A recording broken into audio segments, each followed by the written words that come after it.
Okay, so today we're going to do the carrot cakes problem of Codeforces. Basically, I hope you have already read the question. We have four integers given to us in t, k, and d, and in t minutes we're going to have k cakes ready with us, and that's the case if we have one oven with us. So if we have one oven, then as time goes on, every t minutes we're going to have k cakes ready. Okay, so what the question wants us to tell is that suppose we have one oven, and then we're going to make n number of cakes with just one oven, or we're going to have another oven which is going to take d minutes to make. And is it better to use both ovens, or we can just finish it off using one oven?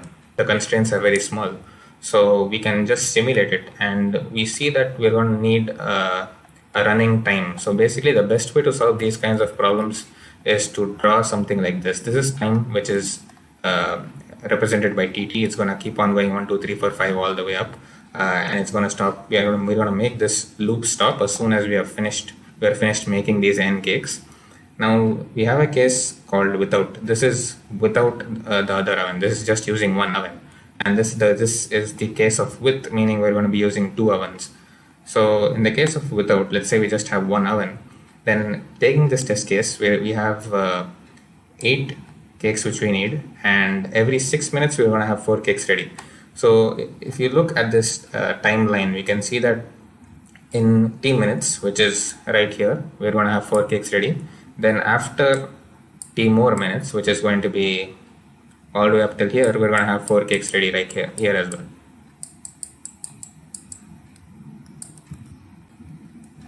So we stop here. So now we have 8 cakes with us, and this is the case of just having one oven. This is the case of just having one oven. So we have a total of 8 cakes, and they are ready in 12 minutes. Right here, and 12 minutes.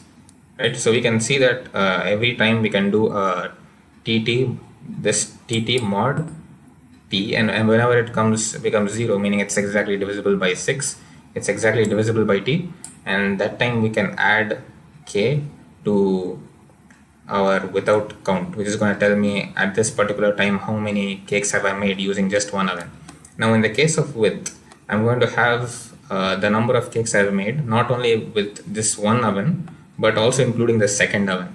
So that's what this variable is going to hold.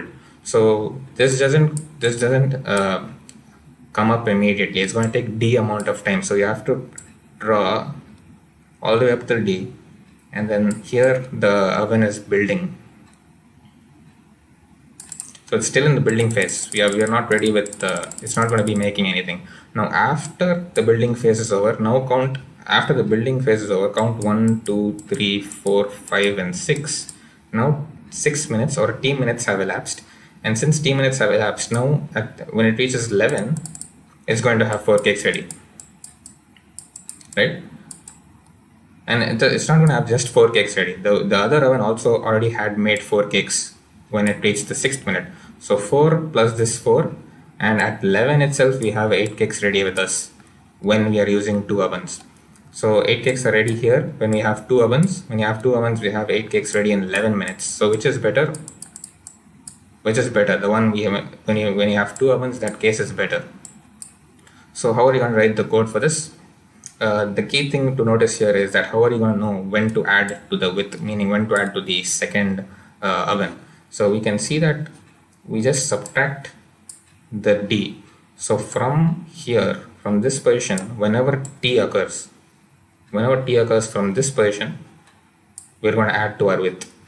So if we reach 11, we are going to do 11 minus 5. So 11 minus 5, that gives us 6. And that 6 is divisible by t, which is also 6. So then, which is also 6, and 6 mod 6 is 0. So that's when we are going to add to the width. And then we're going to go on 12, 13, 14, 15, 16, and then 17. When you reach 17, 17 minus d, and then the whole mod t is going to give us 12 mod 6, which is once again 0. So we know that when we reach 17, we're going to add to the width. So that's the case for adding to the without and the with. So let's look at the code quickly. We have our input variables with, without. I'll explain the variables as we go on. This is our time. It's going to run continuously. It's going to keep on incrementing, and every time we have something divisible by t, we're going to need to add it to the without as well as to the with, because the with includes the without. Basically, the with is nothing but the oven 2, and without is just the oven 1. In this case, I have to add it. In this case, I have to add to both the ovens. If it's not clear why, then of course go. If you read the question, it mentions clearly that while the new oven is being built, only the old one can bake the cakes, right? So even this is being included, and after the new oven is built, both ovens simultaneously can bake the cakes. So both ovens simultaneously, meaning we have to include both of these, and that's why in the code as well, you see that I have added it to both my variables.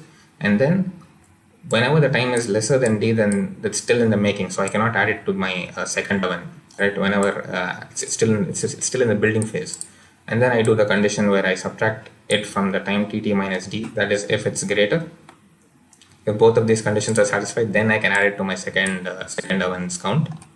And then this is to know when I'm done. So basically, whenever I have more cakes or equal to n, then I can say that, hey, the second oven is done. So this is a flag right here. Flag 1 is going to tell me when when I use 2 ovens, when I'm done, and I'm going to store it in the fin with tt at this particular time I've stopped. Of course, I can make the implementation much better than this one. Then this is for the case of without, that is if I just use 1 oven, and if I reach more than n, then this is going to be fin without. At this particular time I've finished it using 1 oven, and then flag 2 is equal to 1. And if both of them have reached greater than n, then both have, that's what I want to compare, right? I want to compare if using an oven and without using an oven, which one gives me the lesser amount of time. So I've stored the times here in both the cases, and once I'm done, both have reached more than n, I'm going to break out, and then I'm going to compare if finish with is greater than or equal to. I'm using an extra oven, and if I use an extra oven and I spend more time, or it's equal to the time when I just used a single oven, then of course there's absolutely no use of bringing in another oven. And else, in the other case, then yes, then because this is giving us a much better time and we're finishing it much quicker, then it will give us yes.